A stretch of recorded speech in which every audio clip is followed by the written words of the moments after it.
And he's crossing the 50-yard line. He has no one to the 20, 15, 10, 5. Touchdown, Otterbein. Good snap, good hold. The kick is up from Gaither, and it is good. Takes the give to Rudolph. Sizemore throwing off his back foot. What a catch by Bryson Ray! Oh my goodness!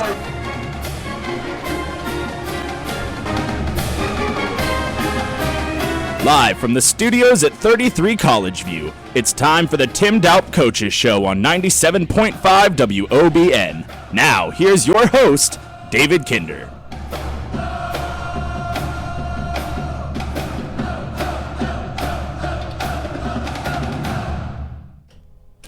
Hello, everybody, and welcome into the very first episode of the Tim Doup Coaches Show here on 97.5 WOBN. I am David Kinder. Joining me in the studio, of course, what would be the Tim Doup Coaches Show without Tim Doup, who is entering his third season as the Otterbein head football coach, class of 1992, 13-7 overall as head coach here in Westerville, and has been on the Otterbein staff since 2003. Coach, other than football, which I know took up a lot of your time this summer, how was your summer? It was very interesting. You know, with three kids, I've got twins that are going into 6th grade and an 8th grader. So, you know, with all the basketball and baseball, you know, I actually pretty much toured the country this year. I was out and had to go to Nebraska for baseball. That was an exciting trip. Been to Cincinnati, been to New York. So very busy. Family time is summer. Very busy, and we're going to be going back to New York in just a little bit, too. Yes. And also joining us in the studio is the Chillicothe native senior quarterback who played in 6 games last year while backing up Ben Sizemore and will be your starting quarterback for the Otterbein Cardinals this year. Brick Davis. Brick, besides football, how was your summer, and what did you do this year? It wasn't too bad. Had to work 40 hours a week, so I was a pretty busy guy. Tried to get in the weight room when I could and get out on the field with some of the receivers, get some timing down, but pretty busy summer for me, not including just football, but I'm just glad to be back on campus, back with the guys. I think everyone agrees when you say that everyone's glad to be back on campus and glad that it's finally football season, and we are just a few days away from the start of the Otterbein football season, which starts this Saturday, a noon kick in Rochester, New York against St. John Fisher, as Otterbein will look for some revenge after they lost 28-0 to the other Cardinals last year. And, of course, you can hear that game right here on 97.5 WOBN. Myself and Elijah Gonzalez will have the call that game starting at noon. Pre-game show will start at 11:30. Before we start talking about who our first opponent is, let's talk about some of the things that happened this summer, football related, starting way back in June, talking about the Lawrence First and Goal camp, obviously. 5th year that's happened here. I know you have a very big part in that, Coach Doup. 400 high school students coming from 11 different states participated, and it raised a lot of money, over $12,000, $12,720 to be exact, and it all goes towards a great cause for brain tumor research. Can you just talk about what the camp meant to you and what this year's camp was like, what the players you saw, and overall the experience that you had there? Well, it's a great experience. You know, it's something that came to us, like you said, 5 years ago, and it's a great cause. So, you know, with all our football players that come back and help. You know, we had a bunch of our players come back to get involved in it. But 400 kids, you know, we would like to go up to about 600 or 700. That's our ultimate goal, to raise more money. But it's a great thing to have all these student athletes on our campus for one day. They get a chance to look around the facilities and see things, and then, you know, go out on our fields. You know, the turf wasn't ready yet, but we did make do so next year the turf will be ready to go. And to have 100 other college coaches here also, you know, just to bring out the notoriety of Otterbein and get as many people on campus. And it's a great recruiting tool also. We get a chance to watch kids up close and then get to talk to them afterwards also. So it does help. You mentioned the other college coaches there. One in particular was Purdue's head coach entering his 2nd year, and Daryl Hazel, who was the keynote speaker. Let's talk about what it was like having a Big Ten football coach there and the relationship you two have now, and what in particular he said, and if anything stuck out to you. Well, you know, Daryl's a great guy. I mean, he's down to earth, very easy to talk to. You know, he's invited our staff out. We've sort of built a relationship with them because, you know, we're a little bit closer because John Newsman was our GA last year, left to go to Purdue to work for Daryl. So we have an in there, and, you know, we're planning on going out there, you know, after the season and sitting down with their staff and, you know, get some ins and outs of some other thing and just pick their brains. But Daryl, it's real simple. Live every day that you have, and he knows Lauren personally. He's been involved in this forever, and he just talked it up as to do what you can do every day, and every day is a blessing. Obviously, the biggest change on campus, you mentioned it just a little bit ago, is the new turf that we have at Memorial Stadium. And if any of you Cardinal fans out there have not seen it yet, I highly suggest that you go over and see it before the first home football game on the 20th, because it is a sight to be seen. New red end zones. One says Otterbein, one says Cardinal. The walking Cardinal logo at midfield. OAC logos at the 25-yard line. As I said, it will be ready for the first home game on the 20th against Marietta. And the football team, I believe, will be the first team that gets to use it, because soccer will be on the road at that time. How much of a say did you have going into what the field looked like, what logos are where? Did they consult you at all on how it looked? Yeah, I was in on every meeting. I was part of that committee, just as both soccer's, lacrosse's, track coaches. But we had some input. Dawn let us give our input on what we thought would be the best, and I think, from looking at it, it looks great. We're not allowed out there yet. That's the unfortunate thing due to the track being completed. But, we're hoping to get on there the week of homecoming for the first time, to be able to practice out there and get a full week in there. But I couldn't be any happier. Like I said, the only way I'd be happier is if I could get out there and run around on a little bit and get our team out there today. But it looks like it's finished, and I'm really happy with it. I don't think anyone's going to stop you from putting on some pads and going out there and practicing with them. Otterbein, obviously the last school in the OAC to switch from grass to turf. Do you think that it has a recruiting advantage when you can go into a kid's house and tell them that, hey, you'll get to play all 10 football games this year on a turf field? I think it does. You'll find that one student athlete that's like, Coach, I would rather play on grass. But when it comes right down to it, it actually is better for your joints and the give to it. You're not, those hard grass fields do things to knees and ankles, as does turf. But I think for the longevity of it, it will be very much easier for us to, especially if it's not snowing out during recruiting. That's the best thing, is just, to welcome them into the O Club and have them just, see it firsthand and go out and look at it. Brick, I'm not sure what kind of turf you played on in high school, but obviously throughout your entire college career, a lot of experience playing on turf. Which do you prefer, the turf or the natural grass when you go out there and play quarterback? I actually prefer the turf, but growing up in high school, I never got to play on turf. I played on all grass. So down in South in the SVC, not many teams have turf or anything. So I prefer the turf, but like Coach said, I just wish we could get out there and get on it right now.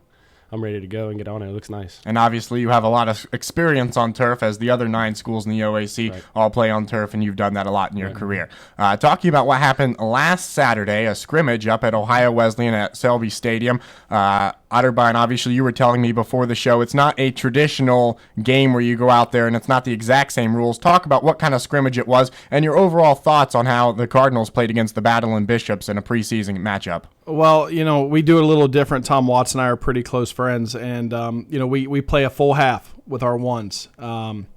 And then after that, we put in some other guys and run some 10-play series and things like that to get some work. And at any point during that time, we can stop, do punts, extra points, field goals, whatever we want. If we needed some more work on red zone, we could do that too. But we've been doing this now with him. This is our 3rd year, and I think it's good to get our ones out there and get them, for a half, see what we've got.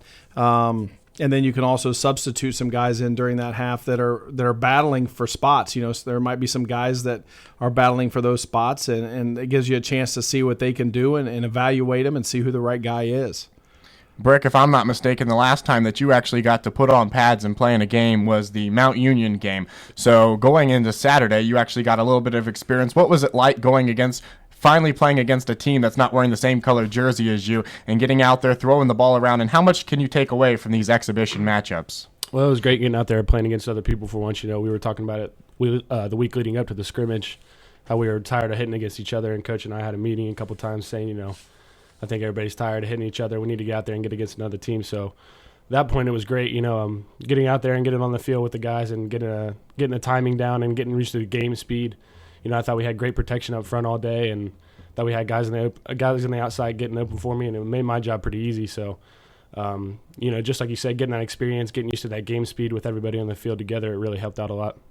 Moving on to when we were in Canton about a month ago at the Ohio Athletic Conference Media Day at the Pro Football Hall of Fame, I got a chance to talk with you for a little bit before and after you went up on the podium and talked in before and after Commissioner Tim Gleason gave his results of the media and coaches poll. And as everyone well knows now, Otterbein was finished to place 6th in both the media and coaches poll. At the Hall of Fame, you told me it's kind of what you expected. That's what you thought. A month later, after camp is open, you've had a scrimmage. Do you still feel that that's where your team expects to be? And was it a fair spot for the other 9 coaches and media members to put you guys? Well, the funny thing is that about polls, I never put too much stock into them. I've always told our guys we don't look at that.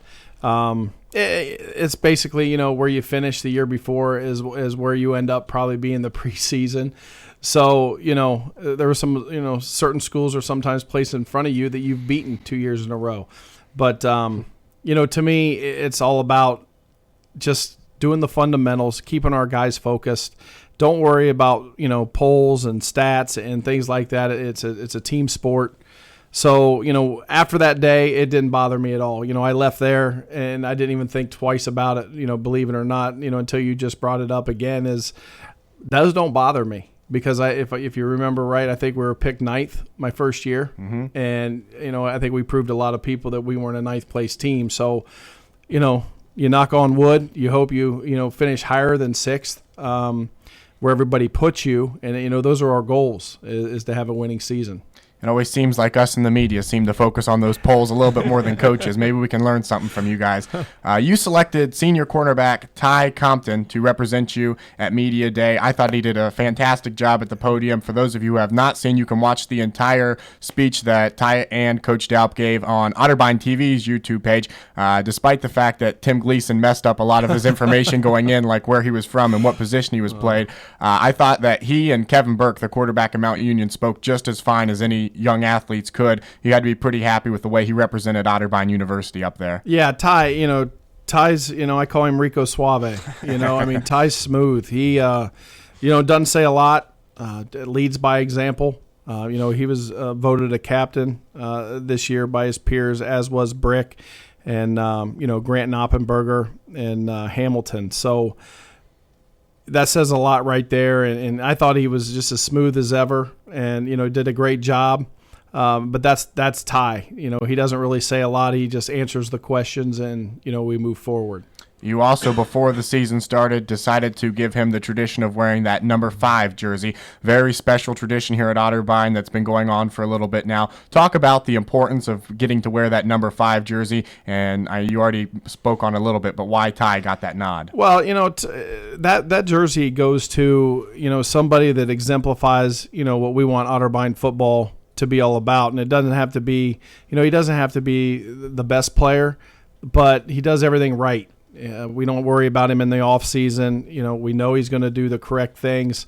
A leader, and like I said, Ty's not a vocal leader, but he leads by example. And, we thought as a staff that he would be a good all-around candidate for that. And obviously when I approached him, there was no second guessing. He said absolutely, because that is a special honor. It goes after Josh Worthington, who passed away tragically, and whoever we choose to wear number 5 is wearing it in his honor. So, it is a big deal, and people need to understand that, and who's chosen is a special person.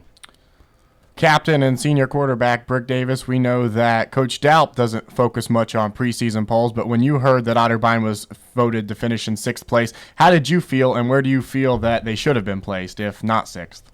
Just kind of going off what Coach said, we don't really look a whole lot into it.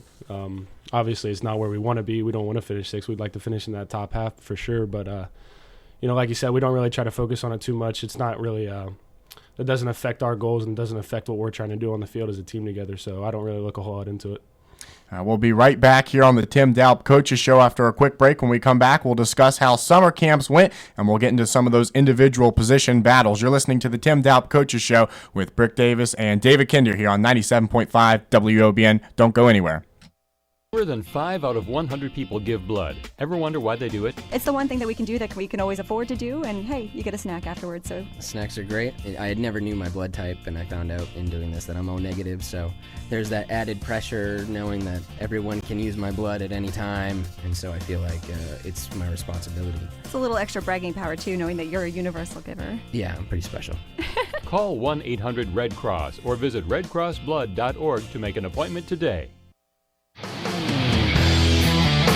Hi, I'm Junior Center Grant Knoppenberger. You're listening to the Tim Doup Coaches Show here on 97.5 WOBN. Miss anything from today's episode, you can listen to every show on WOBN's YouTube page.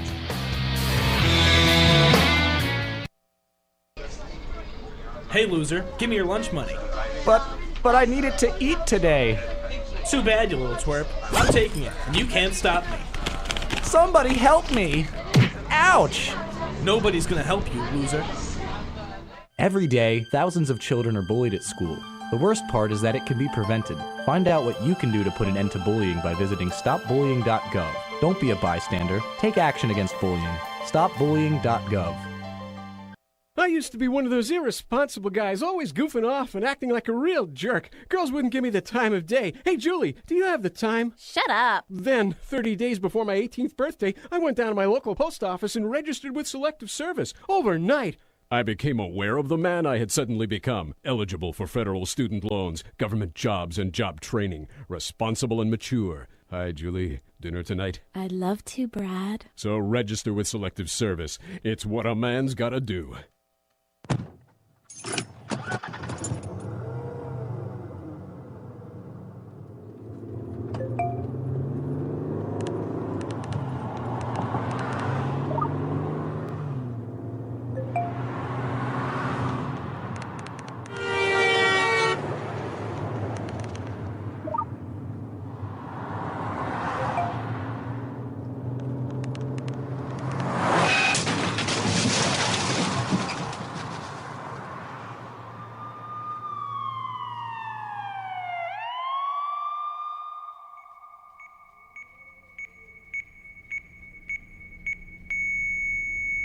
These are the sounds of someone taking their eyes off the road.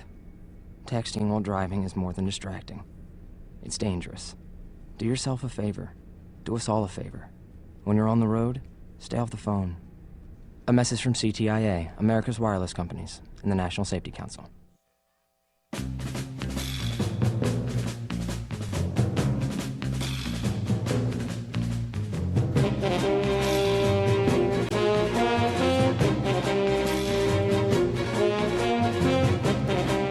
Nothing quite like the music from the NFL films to get us ready for football season, which is upon us, just a few days away from kickoff and the start of the 125th Otterbein football season. David Kinder back in studio with head football coach Tim Doup and Otterbein starting quarterback Brick Davis, moving along from preseason stuff and getting into what I'm sure you're really excited to start was summer camps and summer workouts. And first, I want to start with the offensive line, something you have a lot of experience with. Obviously, played it here at Otterbein. You've coached it for a long time. I know it's real important to you. You said at Media Day, while there's a lot of experience on this offensive line, it's still a lot of young guys. No seniors on the 5 guys up there. Gave up 39 sacks a season ago. That's almost an average of 4 per game. And the rushing attack averaged 100 yards per game, which a lot of that responsibility falls on the 5 guys up front. What have you seen going into camp? Who are the guys that have really impressed you, and where is there room for improvement so far, only a few days away from the season? Well, right now, I was really anxious at Ohio Wesleyan to see what we could do. Different people, you go against our same defense. They know all our calls. They, during camp got frustrating. But I tell you, when I went up to Ohio Wesleyan, I was real anxious to see because we did have some new guys in there. Believe it or not, we had a freshman at right tackle that I started, and a couple guys that really hadn't played a lot in the last couple years step up. So, Justin Kristoff was at left guard or left tackle. He hits his spot. We removed Ryan Mickle from right to left guard due to some injuries and some things. And then obviously Grant Knoppenberger at center, a 3-year starter. The right side was a little different. That right guard spot and that right tackle spot where, we got some guys battling for it right now. that are unproven because they haven't played varsity. And so going up there, I was a little nervous, but as I watched the film, and I even talked to Brick afterwards, I asked him how he felt in the pocket, and he said he felt very comfortable, and that's the best thing I can hear. If your quarterback's comfortable, I think last year we probably in that scrimmage and a half gave up 6 sacks. This year, after watching the film, we gave up 1. And that was basically on myself. We called something that we probably shouldn't have, and we gave up a sack. But over that, I thought our quarterback Brick was not running for his life like in the past I've seen. He seemed to be very comfortable in there. I thought our tackles did a good job, keeping everything wide, and the guards did a good job keeping the depth of the pocket. So from that aspect, I thought, okay, after watching film, we've got some things to work on, but as a head coach and the O-line coach, those are the things I have to look for to make sure. Now, the running game, we ran the ball not as much as I probably wanted to. Probably threw a little bit more during the scrimmage. But when we did run, we weren't just getting stuffed at the line. We were getting 4 yards here and there, 5, 6. But we didn't show very much either. So, the new stuff we did put in looked pretty good when we did run it. So, right now, it's still a battle, at right tackle and at right guard. I'm going to get some guys back from injury this week, so that'll create a little bit more of competitiveness, I think. But, that's the biggest thing is I want our guys to be relaxed, and I don't care if you're 18 years old or 22-year-old, you're still a college football player. So if I end up starting a freshman, then I start a freshman. I did it last year. Then so be it. But I'm going to put the best 5 on the field. And if that means moving some guys around, I'm going to do it. Moving from the offensive line to the guy directly behind that offensive line, Britt, going into camp, we heard that there was going to be an open competition for the quarterback job. Overall, you obviously won that competition. How did you feel that it went? And individually, how do you think that you did in the camp? I think I did okay. There's obviously some things I still need to work on. I threw an interception in the scrimmage the other day that I wasn't too happy about, kind of threw into double coverage. So obviously still some things I need to work on. But going into camp, I knew that I was going to have pressure from other guys throughout the quarterback position that were going to push me, and I think they did a great job of doing that, making me excel to the best of my abilities and do the best that I could. Felt pretty confident going in that I could be the guy and that I wanted to be the guy. I think I did a good job showing the coaches that I was capable of leading this team, and I'm just excited to get started now that camp's over with and get up to St. John Fisher. From your perspective on the sideline, Coach Doup, who were some of the other quarterbacks going into camp that you thought might have had a chance to earn that starting job? And now that we know who the starter is, who will be the backups this year that in case we hope we never need them, but in case we do need them, we know their names and what they can do? Yeah, knock on wood. You never want to lose your starting quarterback. But, Brick did. Brick, he separated himself. He did a great job. He was in total command, which what I told him I needed. Our quarterback needs to be in charge. He needs to be barking at people, telling them if they're doing the right thing and wrong thing. It's his offense, and he did that, and he's ready. I'm excited to see what he can do. The bad thing was, obviously, last year, he really didn't have a chance to compete because every time he got healthy, he got hurt. So, it's my job to try to keep him as healthy as possible. Going into camp, we had, 2 other seniors, Thomas Linder and Jake Stewart, battling him. Kevin Green, a junior, Joey Longino, a sophomore. We told them all, hey, you're going to get so many snaps in camp. You better make the best of them because once camp is done, we're going to pick out the guys that we think, are ready to go. And, limit some reps to the other guys. And that's we actually did it this past week because if Brick's going to be our starting quarterback, he's got to get most of the reps. He's got to see different things all the time. And then the other guys, will get some reps here and there. Right now we repped Kevin Green and Joey Longino behind Brick. And we're trying to see who's going to, step up and be that number 2. I still think that's a competition, to be honest. They both had, the same amount of reps in the scrimmage. Coach D'Amico's evaluating them as best he can on how many snaps they get. But, we're still looking for one of them to step up and really solidify that number 2 spot. Brick, obviously the top 2 pass receivers from a year ago are gone. There's still a lot of talented receivers on this team. You return a couple very good tight ends throughout camp and going into the season. Who's been your favorite target so far? Who is it that you like to throw to the most and has the surest hands on the team that you know if you have to complete a pass, that's the guy you're going for? Put me on the spot, man. Name a couple guys. Name a couple. I'm just going to start off. One of my best friends here on campus, Travis Laird's out there at Z catching passes for us. He did a wonderful job in the scrimmage the other day. I think he caught 5 balls, and we just had that continuity together that I think is hard to replace. Ryan Toombs is another guy that's playing out wide. Connor Lucas, unfortunately, went down with an ankle injury. We're going to see if he's going to be able to go next week. Let's see who else here. Bryson Ray, as you said, a couple tight ends. Kyle Pisano is another guy that's out there. Austin Sanders, transfer that just came in from a Wesleyan, actually caught a touchdown pass in the scrimmage the other day. So there's a multitude of guys out there that I feel comfortable in and confident in that they can get the job done whenever I need to get them the ball. Bryson Ray probably with the catch of the year last year, if you heard in the intro to our show, that Heidelberg game with that one-hander for the touchdown. So Otterbein certainly stacked at the wide receiver position. Moving to the defensive side of the ball, Coach, you lose 5 of your 6 top tacklers from a year ago, but the only one returning is the guy who led the team in tackles last year, the Tri-Valley grad entering his sophomore season now. Austin Jones, who had to been a very nice surprise last year, coming as a rookie, ended up with over 100 tackles and made the all-conference team. What improvements have you seen specifically from him coming from year 1 to year 2? Well, Austin's the guy that, every coach would want to have. I mean, he doesn't get hurt. If he is hurt, he won't tell anybody. You got to watch him because he is that type of person. If there's something wrong with him, he's not going to tell anybody to take him off the field. Mentally tough. Austin is a year older, and now I think he understands the defense better.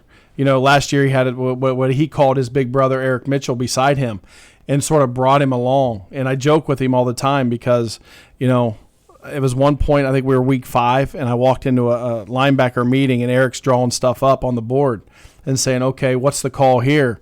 And, Jonesy really didn't know the call. And I said, we're week 5. How do you not know what you're doing? And he looked at me dead in the eye and said, Coach, it's pretty simple. See ball, get ball. And I said, wow, okay.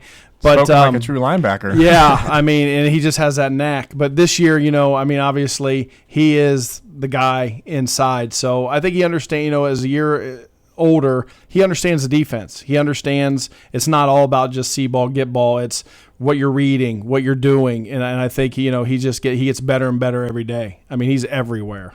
Moving on to the defensive secondary. Last year, the second best pass defense in the OAC. Only Mount Union was better. Only allowed 172 passing yards a game, and you return not only Ty Compton, but Jordan Boniface at the safety position and a lot of other talented DBs. Can we expect that same level of high play with so much experience in the defensive backfield this year? Well, I hope so. They're all a year older. Ty played. Boniface played. Ryan Moore played a lot at that other safety. So those guys all have game experience. That boundary corner obviously worried me a little bit going in because we lost Alex Cameron, who played that boundary side. But I think we found 2 very good players over there in Jordan Shell and Jalen Liggins. They're still battling right now for that corner spot, and I feel really good after the scrimmage of what we saw. But with Ty and Boniface and Ryan Moore, those are 3 seniors. With those 3 seniors back there, I expect that to happen. Again, if it's not, it'll be a disappointment. I think our secondary can be very, very good. And I'll ask both of you, starting with Brick, out of all the freshmen that you've seen in camp, who would you say that has impressed you the most, and who do you think has probably the most chance of seeing a lot of playing time this year, despite just being a freshman? Bluest up front on the defensive line. He's a beast. He's not the biggest kid, but he's definitely one of the guys that's standing out so far in camp. Every couple plays, it seems like during camp, he was right in my face. So it's hard not to miss him. And then just as Coach said earlier, right tackle Case Troyer is a freshman that stepped up for us and going to get an opportunity to get some playing time. So those are 2 guys I would say stood out the most. Coach, you nodded your head both times. You said both those names. I have to imagine you agree with what your quarterback said. Yeah, I do.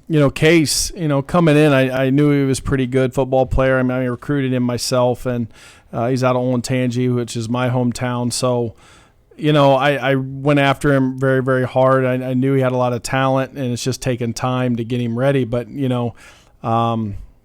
still in a battle over there on that O-line. And then, Bluest, wow. He, like Brick said, he's not the biggest. But I'll tell you what, technically, And fundamentally, he is pretty darn good. I mean, he's one of the better ones I've ever seen come in as a freshman and do what he can do with his hands, how he fits his body position and things like that. But, he's not very big, but he does cause us problems offensively at defensive end. And we'll look forward to seeing all those guys along with the upperclassmen in the season opener, which is this Saturday. We're going to take break number 2, but when we come back, we'll look into the other Cardinals, those of Rochester, New York, find out what they're doing defensively, and we'll talk about what else is going in and around college football as we've reached the early stages of the 2014 college football season. It's the Tim Doup Coaches Show here on WOBN with Brick Davis and host David Kinder. We'll be right back. Don't go anywhere. Football is a sport that unites fans, players, and coaches alike in a spirit of competition and camaraderie. Football season has come to our area, and while you're watching a game with friends or sharing in the excitement with family, be sure to celebrate responsibly. Never pick up the keys and drive if you've had too much to drink. And if you're 21, drinking alcohol is against the law. Remember, alcohol is different. Let's all work together to keep our roads and community safe and have a winning season. Be sure to log on to WOBN.net for a complete broadcast schedule of music, talk shows, and sports. That's WOBN.net. When I grow up, I want to be a new pair of blue jeans. When I grow up, I want to be a kid's first computer. I want to be a warm fleece on a I want cold to day. be a football I want to stadium. be a bike that races around the country. I want to be a bench on a forest trail. When I grow up, I don't want to be a piece of garbage. And if you recycle me, I won't be. Give your garbage another life. Recycle. Learn how at iwanttoberecycled.org. Brought to you by Keep America Beautiful and the Ad Council. Would your business survive a disaster?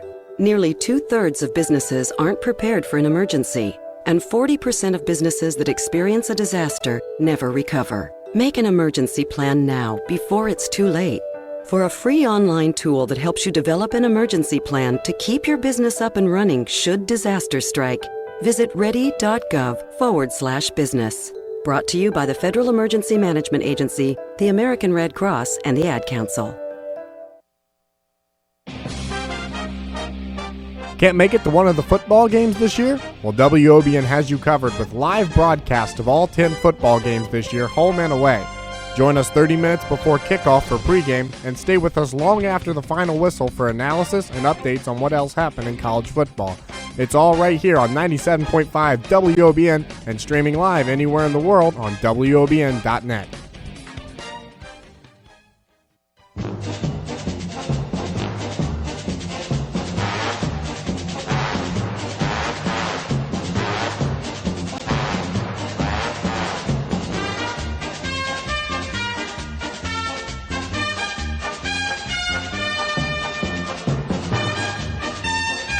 Back here on the Tim Doup Coaches Show, as you can hear the NFL Films music in the background, getting us ready for football season, and we are only 3 days away from kickoff in Rochester, New York, as the Cardinals of Otterbein will take on the Cardinals of St. John Fisher, and a little bit of revenge factor for these Otterbein Cardinals. Remember, you can hear that game right here, 97.5. I will have all the play-by-play. Elijah Gonzalez will be my color man, and that game will start at noon, and you can tune in for a 30-minute pregame show at 11:30 a.m. Well, speaking of those St. John Fisher Cardinals, Brick Davis, obviously, last time that you were a freshman was the last time Otterbein took one of those long trips when they went to Washington, D.C. and played Gallaudet.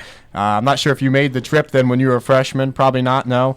Nope. So this will be the first time and the only time that you get to play a big-time out-of-state game. How excited are you to head to the Empire State and get to take on a big-time team coming into the season that's ranked 9th? Oh, man, I'm super excited. You know, the little intro you gave right there had me gave me the chills a little bit, had me shaking my hands, ready to go. But, yeah, like you said, I get to go out of state and take a little bus trip, stay in a hotel overnight. Got to get that actual big-time college atmosphere feel when you go get to take a big trip like that. But talking to some of the other guys, you know, we're just super excited. You know, we get the travel suits this year, get to bust them out, and get to get on the bus and take the long trip.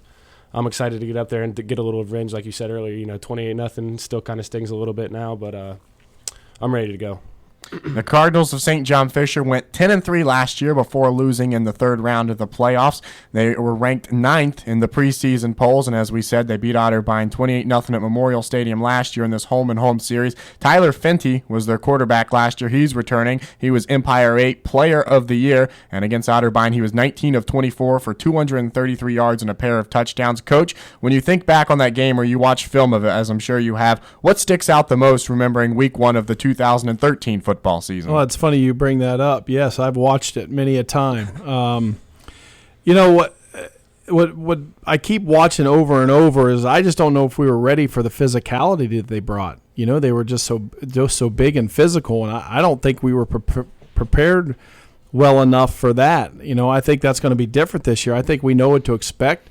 We're going to try to punch them right back in the mouth. You know, last year I felt like, whoa, you know, we're getting beat up a little bit here. But I don't think our guys, I think they're ready. It's a different mentality now. So that was, you know, one of the bigger things. And I think after watching the film, you know, we shot ourselves. We were in the red zone 3 times, didn't come away with a point. Missed opportunities. That can't happen. And when you're down there, you've got to score in the red zone, whether it's 3 or 6 points. But, you know, I watched it again on Monday, and those were the things that Coach D'Amico and I were looking at, saying just missed opportunities. We had guys running wide open at times, not hitting them.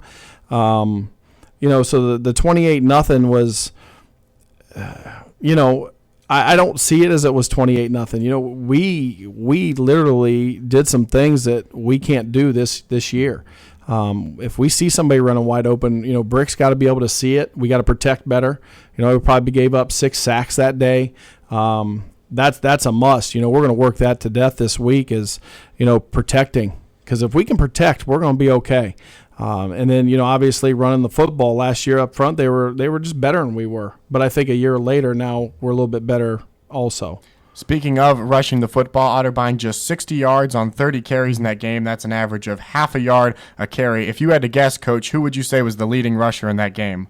In that game, I would have to say Tyler Hammond. The leading rusher was your quarterback, Ben Sizemore, 15 yards on 13 carries. Yeah. So talking about the rushing attack, I bet you're hoping that Brick Davis will not be leading the team in rushing on Saturday. Well, I hope not. Put it that way, unless we call it. Yes. We do have some things where we will call where he will carry the football. And that's things we've been working on all camp. You know, some things that, you know, people don't know about and how we're doing it. But, you know, I don't want him running for his life and scrambling and things like that. So, you know, obviously, no, I do not want him to be our leading rusher. I hope it's one of our tailbacks. There were games last year where we saw a rotation of up to 6 different players carrying the ball. Can we expect to see running back by committee again this year, or is there a guy who in camp you feel has like secured the number 1 spot at the running back? You know, I'll tell you, it's so crazy because I've got, you know, probably 4 that bring something different to the table. You know, Drew Irvin's that guy that can come downhill, and he's proven that. He's a downhill, go get it. You know, Reed Hutchison is got a little bit more speed, you know, laterally, and a little bit more shake to him. And you know, Speedy Hammond, I mean, he's got that one jump cut in there and things he can do. And I'll tell you, the guy coming out of camp that it really opened our eyes was Johnny Piles. Yep. I mean, you want to talk about just we asked if he wanted to move defense. He said, no, I think, you know, I want to stay at tailback. And he had, an extremely good camp. So, you know, I'm not afraid to put him in there either. So I think it's going to be how the game's going. We are going to run we're going to do some other stuff, though, too, where we put 2 tailbacks in the game at a time. We're going to work on that this week, so that as long as they block for each other, we should be fine. You know, in a fullback, we have Dalton Jarvis, who's proven himself, and also Dylan Weir's a freshman that we're bringing over to block also. So John Piles, a West Sider, just like myself. Yeah. I played against him a few times in high school, and from Westland and Franklin Heights, and can certainly tell you guys he is a fabulous football player. Yes. Otterbein struggled passing the ball against St. John Fisher as well. When Ben Sizemore was quarterback, he was sacked 3 times. Brick, when you came in relief, you were sacked once and combined just 130 yards. They returned their star linebacker. Not sure if you remember the name, but you might remember the look of him. Sean Parrish, he had 2 tackle for losses in that game and has been named to the preseason preseason All-American team and had a huge game against Otterbein last year. You played a little bit against St. John Fisher last year. Granted, it was in the later stages of the game. Defensively, what do they bring, and what can we expect out of you, and what are you going to try to do offensively to counteract what their defensive backs and their line does? Defensively, they're a 3-3 stack team, so something that we haven't really prepared for other than a few days last week. But, I think that as long as we can protect up front and get me some time to do some work back there, I think that we're going to be okay. As like Coach said earlier, be able to protect up front and, take advantage of what they give us. A lot of times last year there were missed opportunities where it wasn't anything that they did defensively or something they did better than us. It was stuff that we shot ourselves in the foot. And as long as we can capitalize on those opportunities that they give us and be able to put some points on the board, obviously, not settle for field goals, not settle for any points at all, get in the end zone and really capitalize on what we're able to do and things that we're good at, and not so much worry about what they're doing. Individually, what are the goals you have set for yourself going into week 1 that you'd like to accomplish? Get a W. That's really all I care about. I don't care if I throw for 200 yards, 100 yards, but whatever it takes to get that win is all I really care about. Other than getting the win for yourself, Coach Doup, what are the team goals that you'd like to see overall happen? Well, I think, going up there, I would really like to be able to, offensively, just be able to run the football. I don't want to be one-dimensional. I think if we can run the football and take some pressure and do some things, and we've got some things up our sleeve that we're going to do, I think to slow them down. But, that's one of my goals is to be able to run the football, especially from the offensive side. Defensively is just get off the field. Don't allow 10 to 15 play drives, and let's get some third down stops and get them off the field and get our offense back on. But, we're not going up there, and that's one thing I'm going to tell my team today is, I don't care if they're ranked 9th or not. We're going up there we're going to compete. We're going to win the football game. I think some people see those polls and they all flip out and everything like that. I'm not. We just got to be physical. And I think if we go up there and we're physical, then we come home with a W and let everybody know that Otterbein's, for real. As we said, St. John Fisher, 10-3 a season ago. They made it to the 3rd round of the playoffs, and they come into this season 9th in the polls. But as Coach Doup says, they're just preseason polls for a reason. Well, as we're going to close every show this season, we're going to examine and talk to a player and a coach about how they feel about something going on around college football other than here on Westerville's campus. And we're going to turn our attention to a little bit of Division I football. I'm not sure how much D1 football you guys get to watch. I'm sure Coach Doup keeps you very busy, Brick, and the managing 150 players with a 10-game schedule. But it seems that the landscape of Division I college football is changing. We've seen a lot over this summer. There was the labor union arguments from Northwestern led by King Coulter trying to get representation and become employees of the university. Of course, the EA Sports lawsuit, they no longer make their college football video games because of the lawsuits coming down. And we've seen the NCAA grant full autonomy to the Power 5 conferences, and they are now basically allowed to govern themselves as far as football is concerned. Coach Doup, from a coach's perspective, I know Division III is a little different because there's not the athletic scholarships and there's not the call for paying athletes as much, but in general, Division I football, how do you see it going, and the whole subject of paying college athletes, where do you fall on this? Well, and like you said, we're different. I don't agree with it. I think they get, they're getting their education paid for. They're getting a stipend to live. They're getting a stipend to eat. And yet I have my athletes come out here and say, Coach, I got to leave by 6 o'clock to get to work. I have no sympathy for it. Anybody that, somebody, and I have an 8th grader, if somebody would come to my house and say, we're going to offer your son a scholarship, I'd be the happiest man in the world. And because I know, hey, he's going to be taken care of. He's getting a free education. He's getting this, he's getting that. Or he could be a D3 player, and he might come up to me and say, if he's playing for me and say, hey, don't forget, I got to be to work at 6. I got to leave practice early. But that's what we deal with at our level. So, I don't agree with it. And that's just my personal opinion, and I'm sure people can disagree. But I see a whole different side of it to where they are still college athletes. They're not a professional player.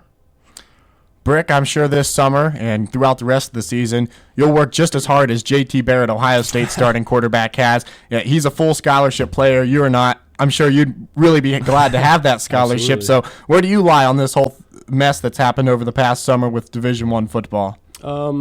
It's kind of hard to say because I'm obviously not in that position that those guys are. But if my university was making, all that money off of me playing on the field, of course I would probably want a little bit of that. But as Coach said, they are getting academics. I mean, they're getting their school paid for. They have their stipends and whatnot. So it's just hard to say. Not being in their position, I'm sure it would change a little bit if that was me.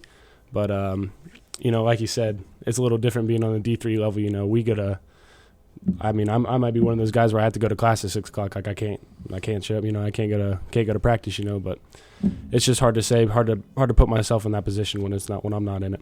It's certainly a complex issue, and I'm sure we're going to see a lot of changes in Division I, but that's why we're focused on Division III, where we don't have to worry about things like that, and we can just worry about football games and wins and losses. Yep. Well, thank you guys for joining us here on the inaugural episode, a little history made today of the Tim Doup Coaches Show. You can join us right here next week, Wednesday at 5 o'clock for the second episode, and we will look forward to Wilmington, and we will talk all about the Saturday matchup with St. John Fisher, and hopefully we'll be discussing a victory. Definitely. Well, that is going to do it for the first ever Tim Doup Coaches Show. You can listen to this episode replayed on WOBN's YouTube page. We thank everyone for joining us, and remember that Saturday's game will be a noon kick, and you can listen to it myself with play-by-play right here on 97.5 WOBN. Be sure to tune in 30 minutes before kickoff for the pregame show. That's going to do it here on 97.5. We appreciate everyone for tuning in. Till next time, everybody, go Cards.